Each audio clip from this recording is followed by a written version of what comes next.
दिया, कुछ नाम दिया है कि नहीं? पक्का नाम कुछ नहीं दिया है? अरे जिस घर में ले जाएगा घर का नाम होता है कि नहीं? क्या नाम? याद में समा जाए। अरे किसकी याद में समा जाएंगे? कौन? एक नाम नहीं उसका। ये शिव का तो नाम नहीं होता है, उसकी तो आत्मा का ही नाम होता है, परम ब्रह्म। क्या कहा? परम नाम कहने से समझ में नहीं आएगा, ब्रह्मलोक कहने से समझ में नहीं आएगा। क्या कहने से समझ में आएगा? जिस मुकर्रर रथ में प्रवेश करता है वो पुरुष तन होने के कारण जो संगठन ब्राह्मणों का बनता है उसमें कन्या माताओं को संभालने के लिए नाम चाहिए ना, और पूरी पालना करनी है कन्या माताओं की, कुमारों की, बुड्ढों की, बच्चों की। तो परम ब्रह्म नाम दिया, लेकिन तन पुरुष का है, इसलिए जरूर कोई कन्या को ही निमित्त बनाया जाए तो ठीक है। सवाल यहां पर आंखों का था। ऊपर वाली आंख तो राइटियस हो गई, नीचे वाली आंख सबसे बड़ा काम करती है विनाश का। उसका आधार क्या है? क्यों विनाश किया? कि कोई भी पसंद नहीं आया। क्या? कौन पसंद आया फिर? अरे कोई पसंद आया कि नहीं आया? वो जो आत्माओं का बाप है वो ही पसंद आया, बाकी सब बेकार। अरे बेकार है, अकेला रहेगा, वो ऊपर वाला तो चला जाएगा। वो किस लिए आता है? चैतन्य आत्माओं को सुधारने के लिए आता है कि जड़ जीव जंतुओं को सुधारने के लिए आता है? जड़ तो बुद्धि वालों को है? वो तो मनुष्यों को ज्ञान सुना के चला जाता है? ज्ञान इस सृष्टि पर फैल गया, फिर उसे रहने की दरकार है, उसका काम पूरा हो गया। फिर है हाँ, वो कोई न कोई को जिस मुकर्रर रथ में प्रवेश करता है उसको आप समान बना के जाता है। इसलिए वो आप समान बना हुआ व्यक्तित्व जिसका नाम शंकर है, वो ही नाम उसके साथ जोड़ा जाता है। आप समान बन गया तो दोनों हो गए ना, शिव भी हो गया और साथ में क्या हो गया? शंकर भी हो गया। शंकर बना मूर्तिमान, मूर्ति वाला, और शिव बना निराकारी स्टेज। तो निराकारी स्टेज जो है वो फिर देखती है कि उस एक के सिवाय इस दुनिया में कोई निराकारी आत्मा नहीं है जिसको इस दुनिया में रखा जाए शरीर के साथ, तो सबको खलास कर दे। क्या? परा प्रकृति हो या अपरा प्रकृति हो चैतन्य में, क्या उनका भी शरीर खलास होगा कि रह जाएगा? है? रह जाएगा? नहीं, खलास। तो खलास करना है तो दृष्टि कैसी हुई? वक्र दृष्टि कहें या राइटियस दृष्टि कहें? वक्र दृष्टि। क्यों भाई? पराशक्ति को तो ऐसे नहीं देखना चाहिए। कैसे? टेढ़ी दृष्टि से। क्यों? क्यों नहीं देखना चाहिए? कोई कारण? वो तो आत्म भाव वाली है ना, कि देह भाव वाली है? परा प्रकृति आत्म भाव वाली है ना। तो जब आत्म भाव वाली है तो देव भाव में रहती है या नहीं रहती है? ब्राह्मण जन्म में है? नहीं रहती है? देव भाव में नहीं रहती। अरे ज्ञानेंद्रियों से देव भाव में आती है या नहीं आती है? अरे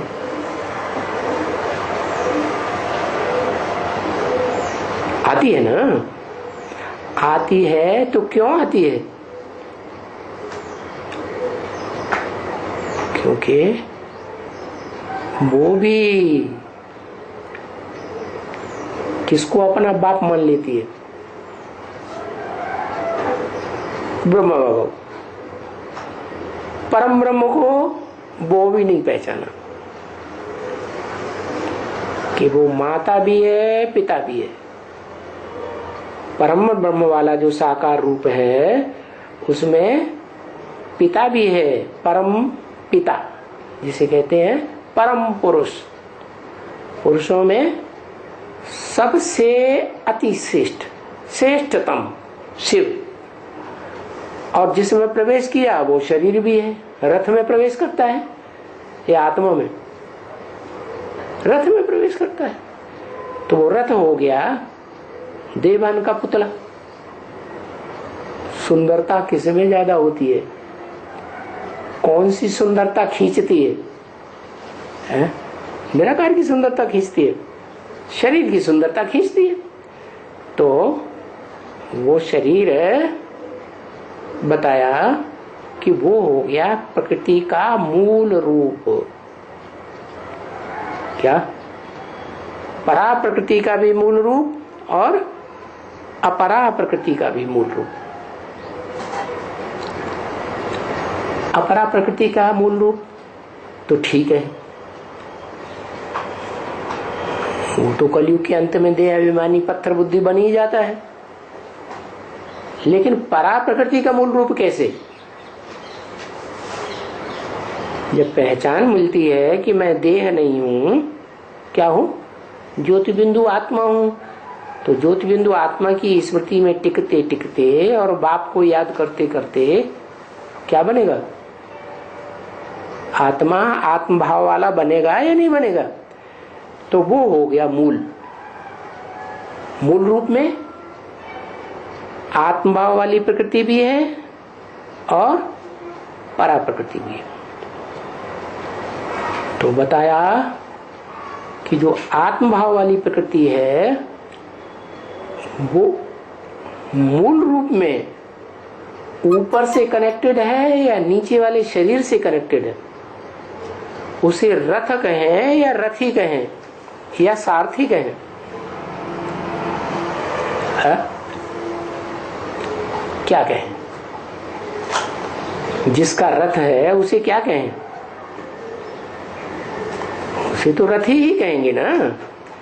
तो रथी वाली जो आत्मा है, जिसे अर्जुन कहो, आदम कहो, शंकर कहो, आदिनाथ कहो, है वो आत्मा दोनों रूप देखती है, राइटियस भी और लेफ्टिस्ट भी।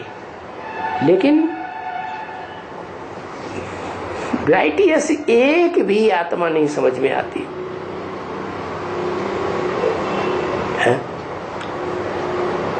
अरे जो चिर संगिनी है, शास्त्रों में दिखाया ना, शंकर की चिर संगिनी सदाकाल कौन है? पार्वती। शंकर को भी पार लगाने वाली, तो उसको तो साथ लेना चाहिए ना। उसको क्यों नहीं साथ लिया है? उसको आप समान बनाना चाहिए ना, क्यों नहीं बनाया?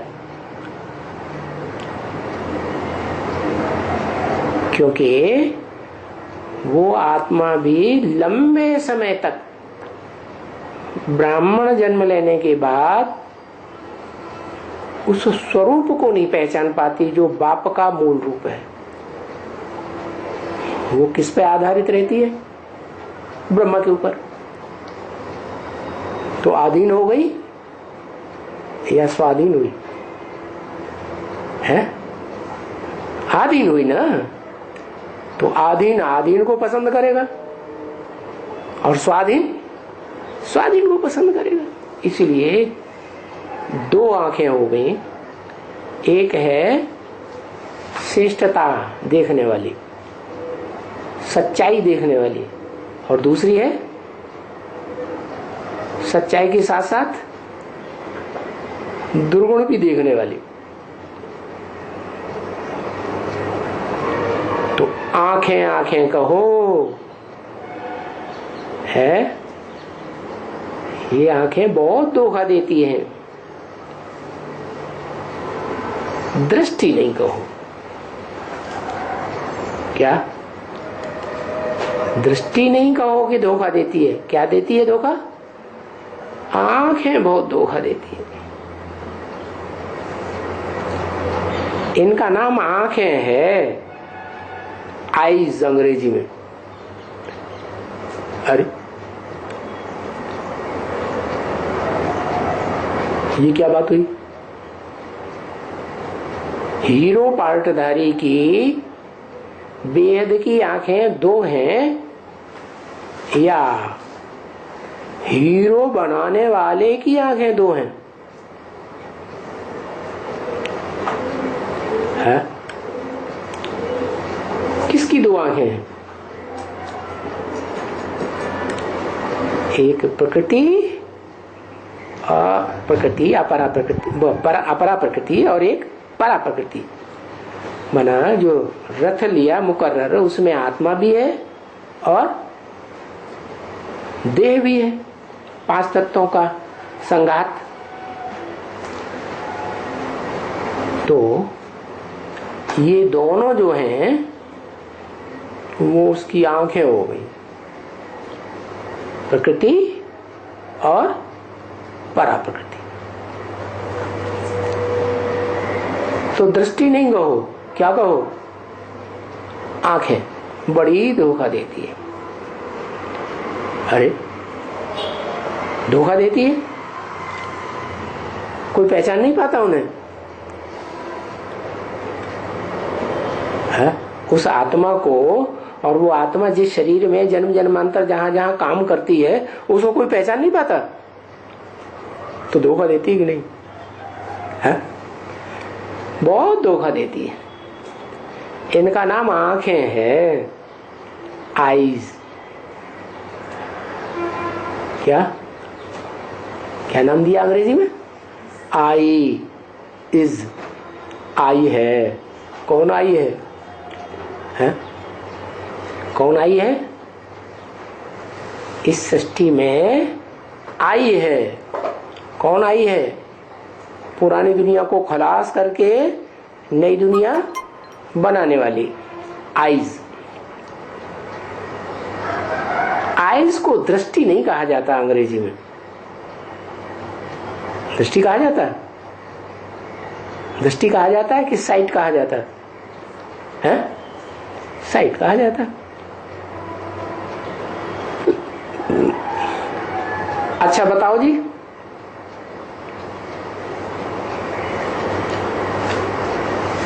किसी ने कहा देह अभिमान, बॉडी कॉन्शियस। क्या माने आंखों में भी देह अभिमान होता है या नहीं होता है? आंखों में बॉडी कॉन्शियस होती है या नहीं होती है? होती है। इंद्रियों में सबसे मुख्य इंद्रियां हैं, फिर भी देह अभिमान होता ही है। तो उसको कहते हैं बॉडी कॉन्शियसनेस।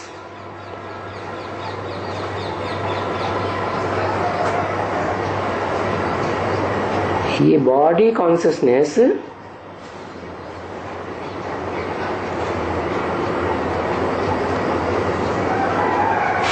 बॉडी में ही कहेंगे कि आत्मा में कहेंगे? आत्म भाव वाली जो है, जो आंख आत्म भाव वाली है, और एक आंख है देह भाव वाली। क्या श्रेष्ठ क्या है? आत्म भाव वाली श्रेष्ठ है और देव भाव वाली निष्कृष्ट है। तो जो आत्म भाव वाली है उसको बॉडी कॉन्शियस तो नहीं कहेंगे, फिर किसको कहेंगे? है बॉडी को। तो बॉडी कॉन्शियसनेस लेफ्टिस्ट आंख हुई ना। इसका मतलब ये हुआ कि दुनिया में जितनी भी मुकर्रर रथधारी आत्मा को छोड़ करके आत्माएं हैं, उन सब में बहुतायत देह भान की रहती है या आत्मा अभिमान की बहुतायत रहती है? देह भान की बहुत। और उनमें मुखिया कौन है? मुखिया है ब्रह्मा बाबा। पहले ही जन्म से है, कृष्ण के रूप में जन्म लेगा, राधा भी तो देवान की गिरफ्त में आ जाती है कि नहीं है? आ जाती है। तो बॉडी कॉन्शियसनेस जो है वो आंखों में भी है। अच्छा,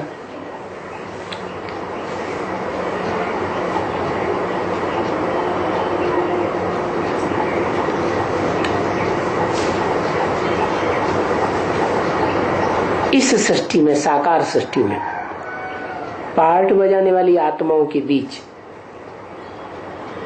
आत्मा रूपी एक आंख है राइटियस 100%